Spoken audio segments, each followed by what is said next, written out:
इस कार्यक्रम के पुण्यार्चक हैं निवेदक सकल दिगंबर जैन समाज, सतना, मध्य प्रदेश। तो किसका उपकार किसके ऊपर हुआ? अभी उल्टी बोल रही है। जीव का उपकार पुद्गल पे नहीं कहा गया, पुद्गल का उपकार जीव पर कहा गया है। समझ में आ रहा है? पुद्गल अजीब है, पुद्गल अजीब है, उसमें कोई भी ज्ञान नहीं है, वो बिल्कुल नॉन लिविंग मैटर है। और जीव लिविंग मैटर है, चेतन है, कॉन्शसनेस है उसके अंदर। अब ये पुद्गल उस जीव पर उपकार कर रहा है, जीव को बनाए रखे हुए है, जीव को जीने में सहायक बनता है, जीव के लिए सब प्रकार के इंद्रियों के सुख देने में सहायक बनता है, जीव को सब प्रकार से अपने मोह आदि राग आदि की पूर्ति करने में सहायक बनता है। ये सब किसके माध्यम से उपकार किया जा रहा है? तो जीव का उपकार किया जा रहा है। किसके माध्यम से? पुद्गलों के माध्यम से। अब आप इस चीज को यूं समझो, समझ आ रहा है? अब जो लिखा था वो तो अलग लिखा था, वो मैं सीधा सीधा पढ़ता तो आपकी जो है नाक भौएं टेढ़े मेढ़े होने लगते, इसलिए अब मैंने थोड़ी सी ये भूमिका अलग बनाई है। अब इसी चीज को समझने के लिए हम इस तरह से समझे वैज्ञानिक भाषा में, पुद्गल हमारे जीव पर उपकार कर रहा है ना? हम इस पुद्गल का उपकार ग्रहण करते रहते हैं। भूख लगी, हमने खा लिया, प्यास लगी, पानी पी लिया, पानी ने शरीर पर उपकार कर दिया, भोजन ने शरीर पर उपकार कर दिया, और जीव ने उस उपकार को ग्रहण कर लिया। माने जीव हमेशा पुद्गल के ऋणी है, पुद्गल का ऋणी है, एक तरह से कहा जाए तो। सुन रहे हो? अब आपको सोचना है, जीव बड़ा है कि पुद्गल बड़ा है? बताओ, महत्व किसका है, जीव का कि पुद्गल का? जीव का। अब जो बड़ा होता है उसे ऋणी होना चाहिए कि उऋण होना चाहिए, ऋण रहित होना चाहिए? समझ आ रहा है ना? इस तरह से अब आपको समझाने की कोशिश की जा रही है। यानी कि अगर हमें यह महसूस होने लग जाए कि मैं जीव हूं, जीव बड़ा है, जीव के पास ज्ञान है, जीव महान है, जीव तू बड़ा महान, कौन महान है? मनुष्य तू बड़ा महान है, बोलते हो ना? तो मनुष्य में भी कौन मनुष्य? जो मनुष्य जीव रूप में है वो मनुष्य जीव महान है। अब ये महान तो है, लेकिन काम किससे ले रहा है? पुद्गल से ले रहा है। और कभी उसके बारे में सोचता नहीं है कि इस पुद्गल ने मेरे ऊपर कितना उपकार कर दिया है, कितना कार्य कर दिया है, और ये पुद्गल मेरे साथ में कब से मेरे साथ में उपकार करता चला आ रहा है। हमने एक भी बार इसके उपकार को भी स्मरण नहीं किया, हम इतने कृतज्ञ रहे। समझ आ रहा? कभी किया गया? कभी तुमने कहा क्या, ये देखो ये रोटी मेरे ऊपर कितना उपकार कर रही है, ये मेरे भीतर जा रही है, ये मुझे शक्ति देगी? कभी कहा तुमने रोटी से? और रोटी तो अजीब है, उससे क्या कहना, कोई मूर्ख और समझेगा ये क्या बोलने जा रहा है। तो आचार्य कहते हैं, आपको अगर ये महसूस होने लग जाए कि इन पुद्गलों ने हमारे ऊपर बहुत बहुत कई बार, अनंत बार इस तरह के उपकार किए हैं, हमने इस पुद्गल पर कभी कोई उपकार और कर भी नहीं सकते। जीव कभी पुद्गल पे कोई उपकार नहीं कर सकता, और जीव अगर उपकार कर भी देगा तो पुद्गल को उससे लेना देना भी नहीं है। क्या फर्क पड़ रहा है उसको? भाई गेहूं है, रोटी है, आटा है, चाहे तो तुम उसको जला दो, चाहे तुम उसकी रोटी बना लो, चाहे उसकी लपसी बना लो, चाहे कढ़ी बना लो, चाहे ऐसे ही जो है उसको घूरे पे डाल दो, उसे क्या फर्क पड़ रहा है? तुम्हें अपने काम में लेना हो तो ले लो, नहीं काम में लेना हो, जिसको देना हो उसको दे दो। तो पुद्गल पर तो जीव का कोई उपकार बनता नहीं। अब जीव को कभी तो ये सोचना चाहिए, ये सोचना बनता है कि नहीं, कि आखिर कितना पुद्गल मेरे द्वारा भोगा जा चुका है, कितने पुद्गल ने मेरी जीव पर कितनी बार उपकार किया है, आखिर ये श्रृंखला कभी बंद होनी चाहिए कि नहीं। क्या फर्क पड़ रहा है महाराज, उसे तो वैसे ही कुछ पता नहीं है, फ्री में मिल रहा है, आ रहा है, खा रहा है, जी रहा है, जीव अपना उपकार कर रहा है, जीव अपना कार्य कर रहा है। तो आचार्य यहां कहते हैं थोड़ा सा जागो, थोड़ा सा सावधान हो और ये विचार करो कि इस पुद्गल का इतना अनंत बार अनंत काल में उपभोग करते हुए भी आपने कभी ये नहीं सोचा कि इस पुद्गल का हमारे ऊपर कितना उपकार है। अब हमें इस पुद्गल का ऋणी नहीं होना चाहिए, हमें इस पुद्गल से भी मुक्त होना चाहिए। क्या सुना? ये भाव बनाना पड़ेगा,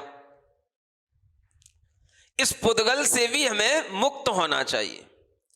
जब तक ये पुद्गल हमारे साथ जुड़ा रहेगा, हमारे ऊपर उपकार करता रहेगा, तब तक हमारे लिए ये पुद्गल से संयोग बना रहेगा और ये पुद्गल से संयोग कभी छूटेगा नहीं अगर हम इस चैन को कभी भी रोकेंगे नहीं। तो ये चैन बनी हुई ना, प्यास लगी पानी डाला, भूख लगी भोजन डाला, शरीर में डाला और शरीर जो है अपना काम किया और जीव जो है उस कार्य को करने का कर्ता बना रहा।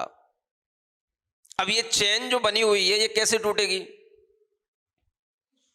तो पहले क्या करना पड़ेगा? पहले उस बाहर की चीज पर जिससे कि हम इस शरीर पर उपकार करते हैं उसको हमें समझना पड़ेगा या उसमें हमें कमी लानी पड़ेगी। और वो कमी कैसे लानी पड़ेगी? हम इसका कम से कम उपयोग करें। जब भी इसके उपयोग का समय आए तो हम ये ना सोचें कि हम इसके उपयोग से ही अपना जीवन चलाएंगे, हमें ये सोचना कि हम इसका कम से कम उपयोग करके जीवन चलाएं। जीवन चले लेकिन इसका उपयोग कम से कम हो। अभी उल्टा हो रहा है, हमारी तृष्णा इतनी ज्यादा बढ़ी हुई है कि हमें लगता है कि हमारी क्षमता तो कम है और चीजें हमें बहुत सारी दिखाई देती हैं, तो हम क्या करते हैं, उन सब चीजों को एकदम से भोग लेना चाहते हैं, खा लेना चाहते हैं, पी लेना चाहते हैं और फिर हमें याद आता है नहीं नहीं एक साथ सब कर लोगे तो बीमार पड़ जाओगे, तो हमें रुकना पड़ता है बीमारी के डर के कारण से। लेकिन मन तो होता है कि सब खा लें, सब पी लें। तो इस मन की जो तृष्णा है इस पर अगर कंट्रोल लगेगा तो कैसे लगेगा?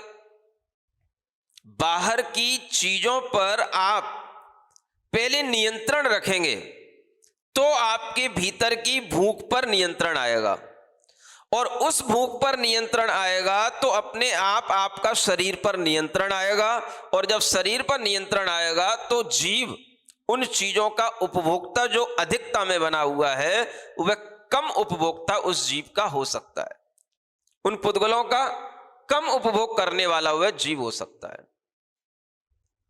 तो आचार्य कहते हैं ये कमी कब आएगी? जब सोचोगे तब आएगी, अपने आप तो आएगी नहीं। आपने कभी ऐसे एडवर्टाइज देखे होंगे, खाने पीने के जो एडवर्टाइज आते हैं ना, तो क्या होता है उनमें, जैसे मान लो वो एक पहले आता था लिज्जत पापड़, लिज्जत पापड़, आज भी आता है क्या? आता है।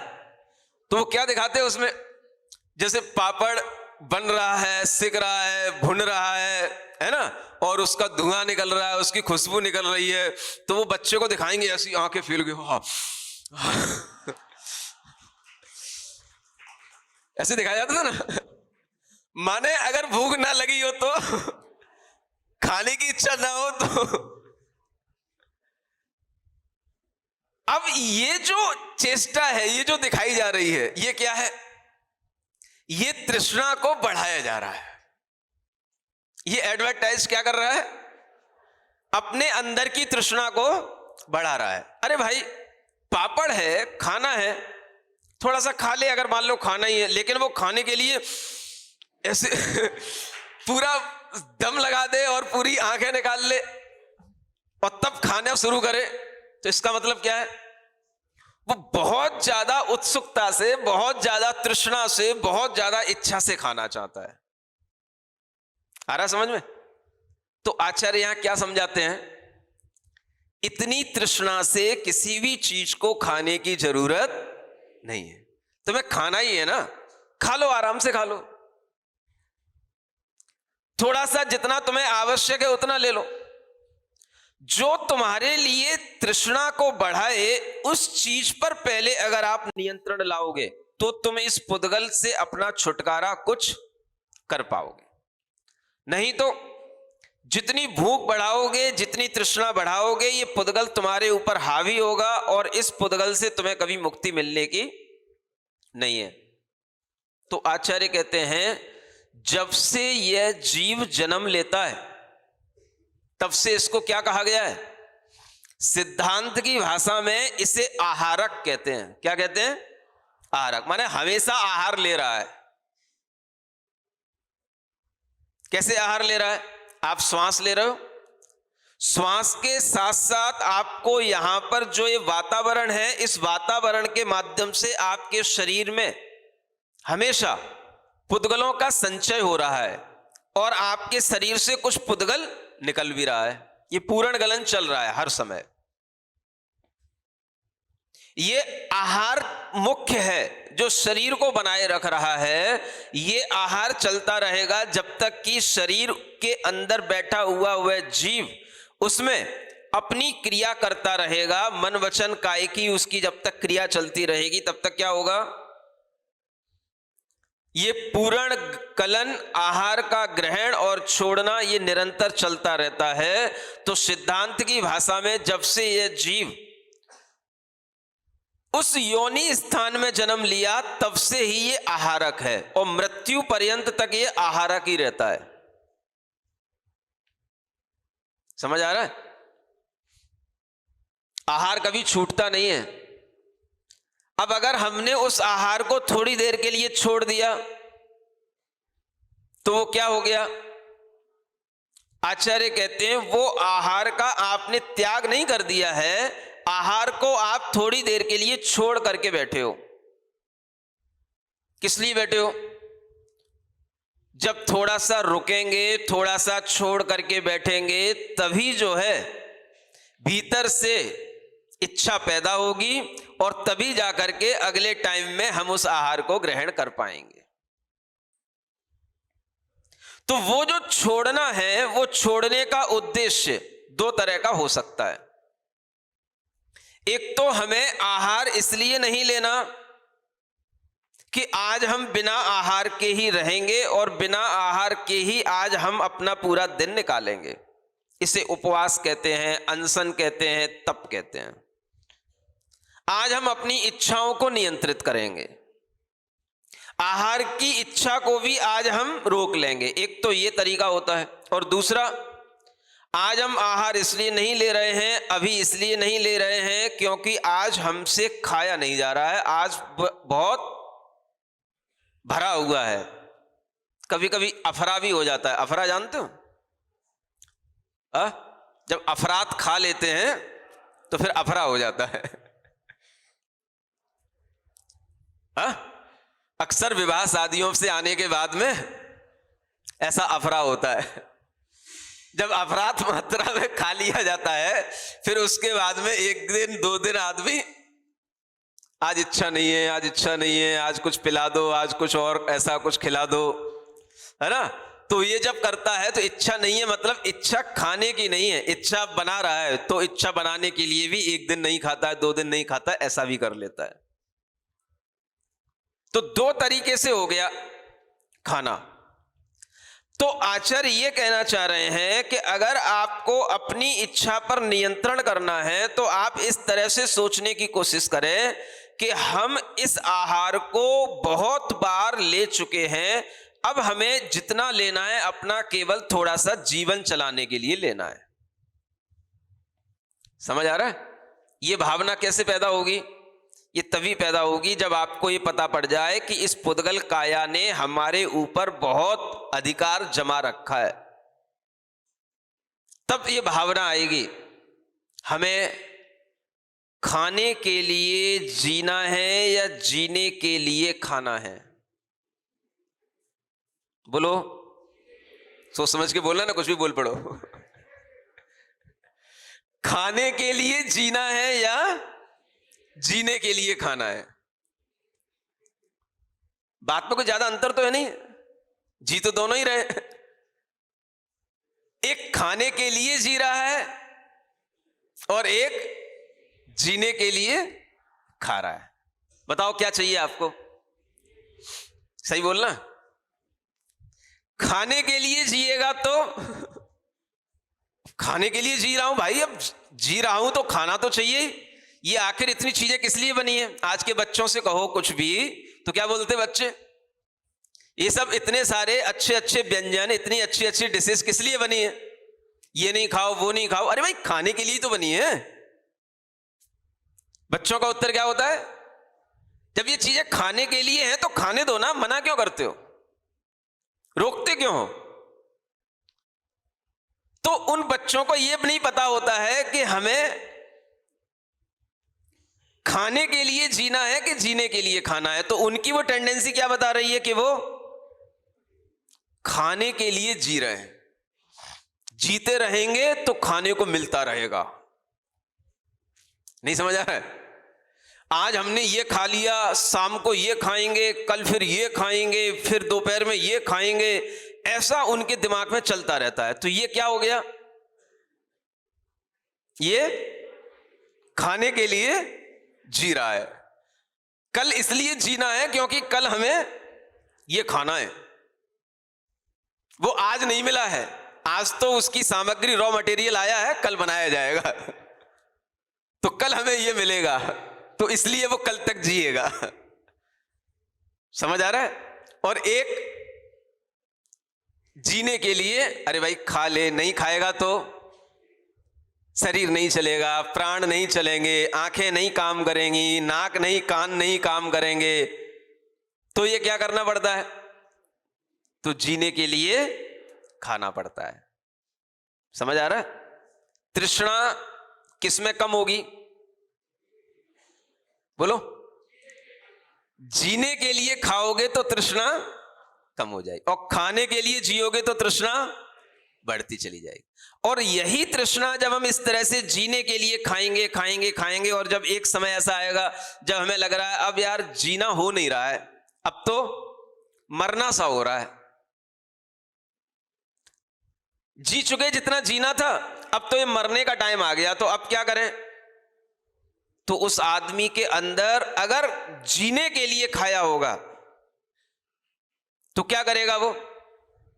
अंत में जाकर के जब उसे लगेगा कि भाई अब तो मरने का टाइम आ गया है, अब खाने की कोई जरूरत नहीं, क्योंकि अभी तक अपन जीने के लिए खाते थे, अब जीना तो है ही नहीं, अब तो मरना निश्चित हो गया है। तो अंत में जाकर के वह आहार का त्याग कर देता है, और वही त्याग उसकी सबसे बड़ी तृष्णा का त्याग कहलाता है। और उसी त्याग के कारण से उसे हमेशा के लिए इस पुद्गल पिंड से छुटकारा मिल जाता है।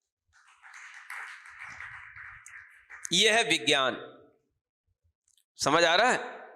तृष्णा को जीतने का सिस्टम, तृष्णा को जीतने का विज्ञान इस तरह से चलता है, और इस ज्ञान के साथ चलता है, तब जाकर के वह समाधि मरण में यह आहार जल का त्याग कर पाता है।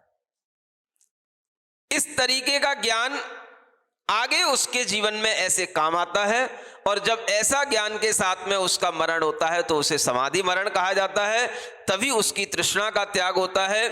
आचार्य कहते हैं अगर ऐसा नहीं करोगे तो जम्मण मरण परियट्टण सयाई अनेगाई, अनेक बार तुम्हें जन्म मरण के ये सैकड़ों परिवर्तन अनेक बार तुम्हें ऐसे ही करते रहने पड़ेंगे, और फिर इस तरह के परिवर्तन करते करते करते करते बड़े दुख से तुम्हें मनुष्य जन्म की प्राप्ति होती है, और जो तुम्हें ये मनुष्य जन्म मिला है ये बड़ी दुख से मिला है। दुख माने बहुत कष्ट सहन करने के बाद में तुम्हें ये मनुष्य जन्म मिला है।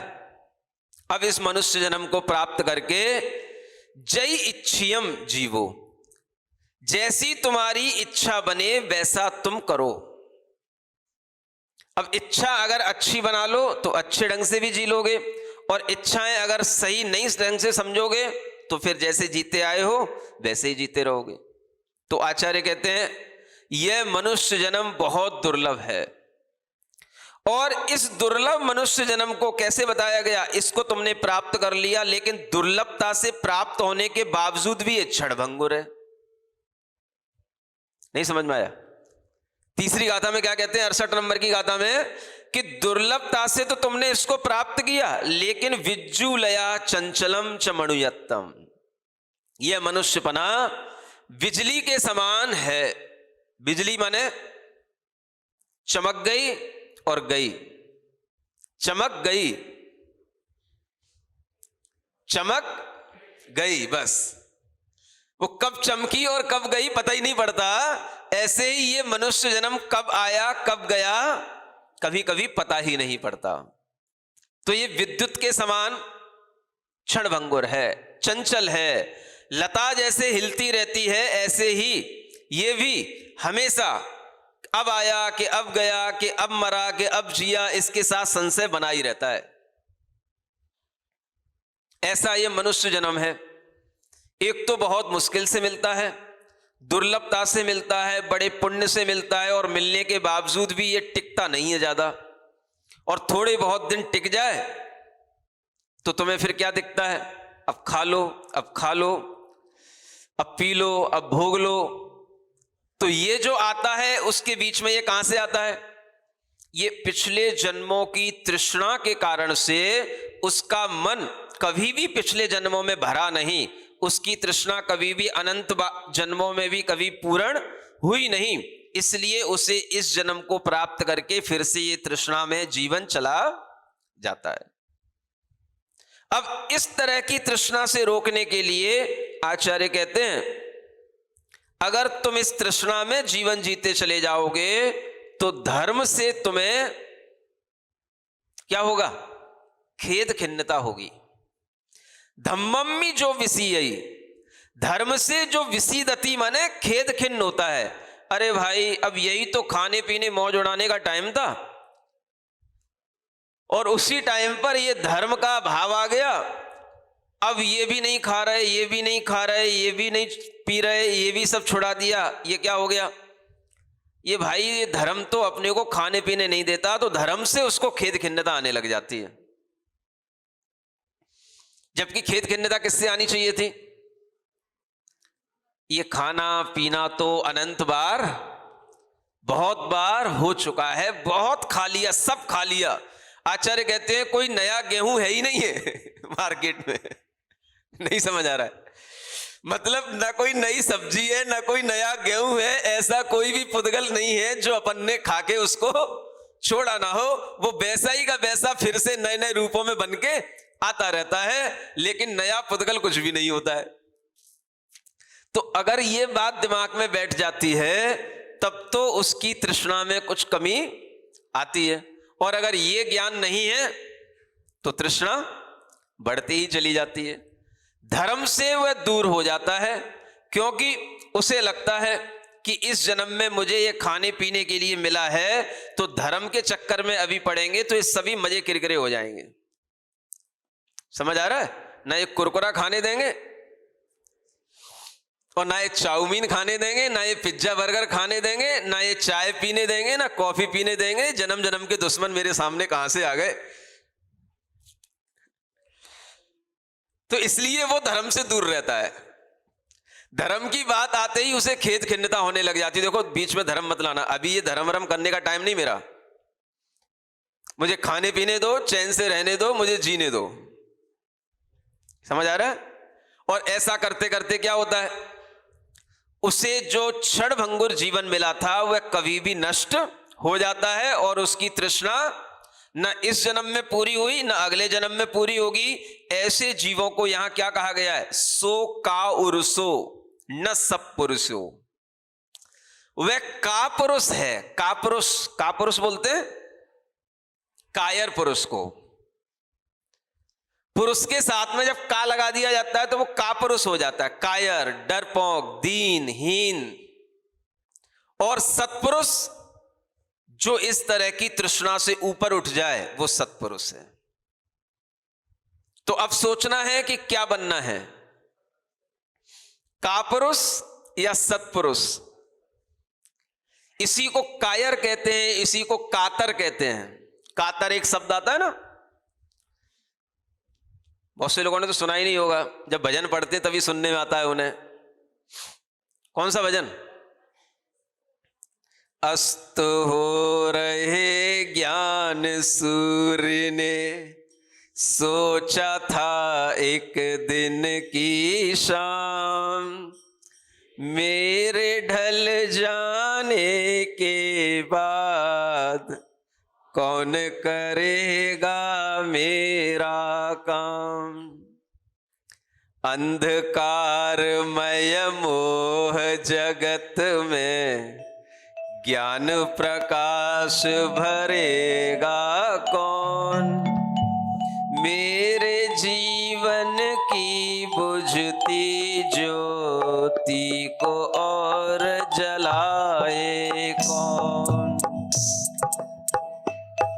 सब अयोग्य कातर दिखते हैं, कोई न दिखता है निष्काम, मेरे ढल जाने के बाद कौन करेगा मेरा काम, कौन करेगा मेरा काम।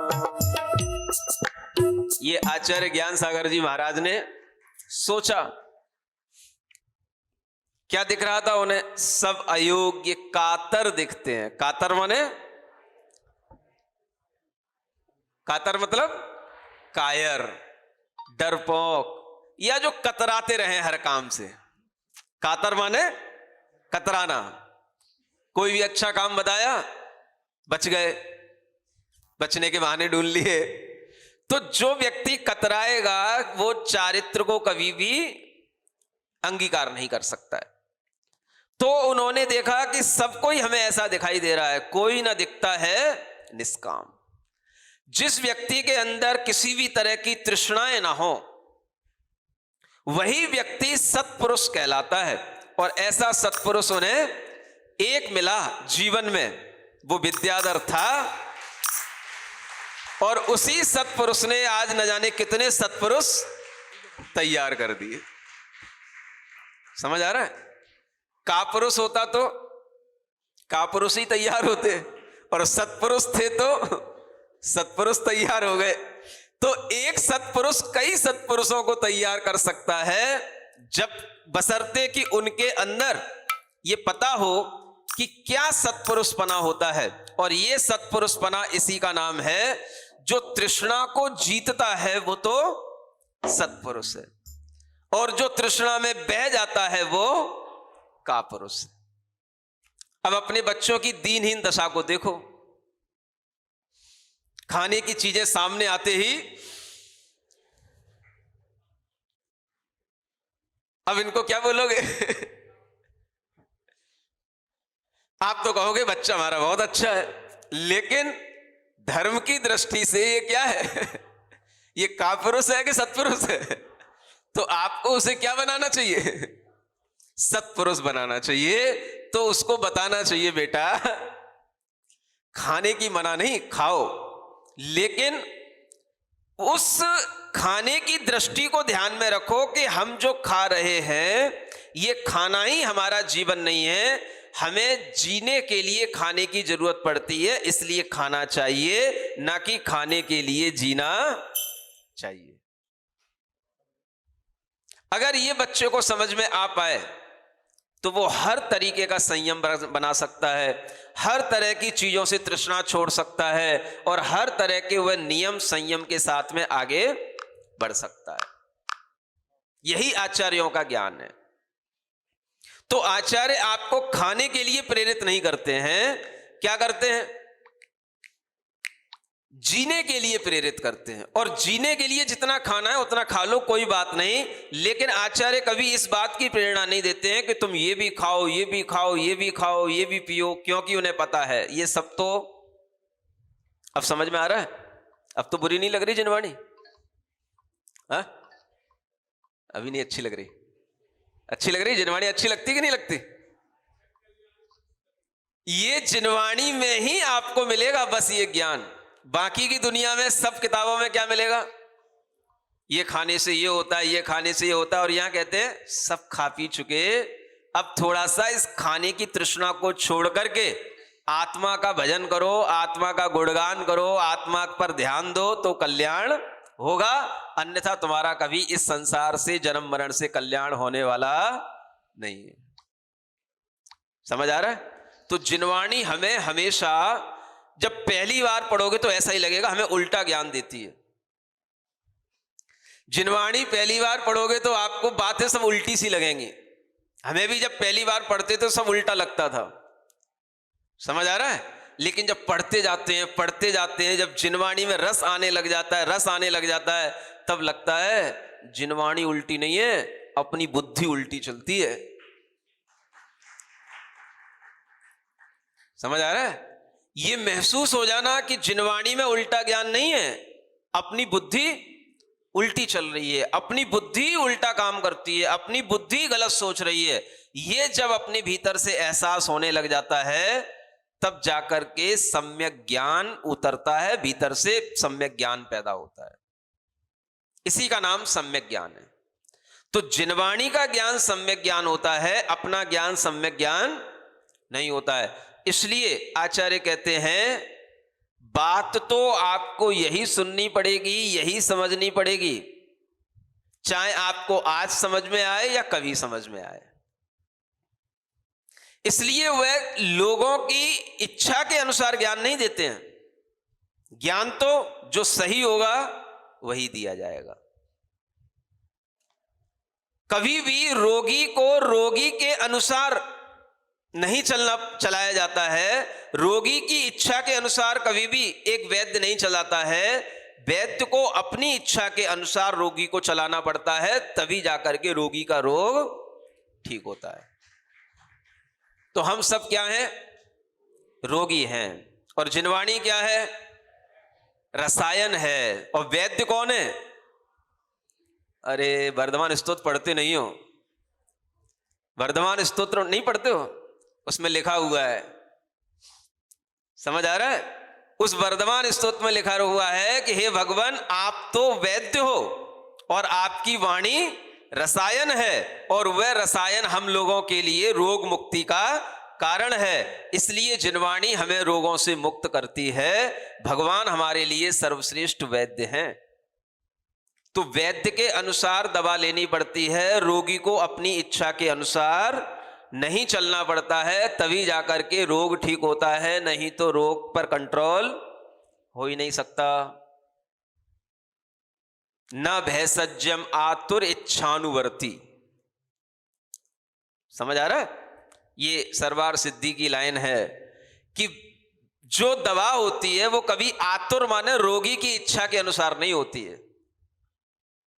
इसलिए जब भी हमें लगे कि जिनवाणी में ये बात हमें सही नहीं लग रही है, तो हमें अपना दिमाग संभालना चाहिए और सोचना चाहिए कि हम उल्टे चल रहे हैं, जिनवाणी तो हमें सीधा चलाने की ही कोशिश कर रही है। ठीक है ना? ओम अरहम ओम अरहम ओम अरहम बोल। सभी कार्य की सिद्धि से तो पहले इसको बोल। ओम अरहम नमः ओम अरहम नमः ओम अरहम नमः ओम अरहम नमः ओम अरहम नमः ओम अरहम नमः ओम अरहम नमः ओम। बोलिए महावीर भगवान की। सिरिजिणवाणी जगकल्याणी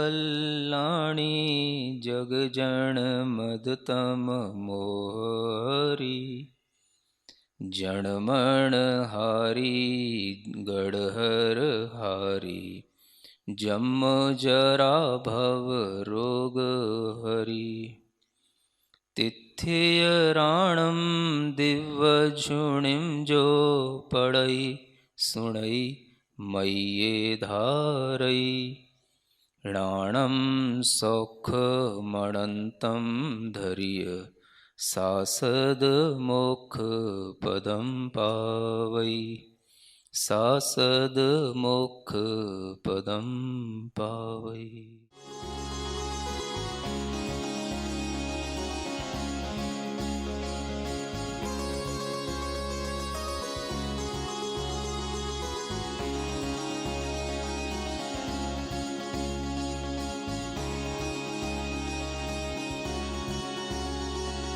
इस कार्यक्रम की पुण्यार्चक हैं निवेदक सकल दिगंबर जैन समाज, सतना, मध्य प्रदेश।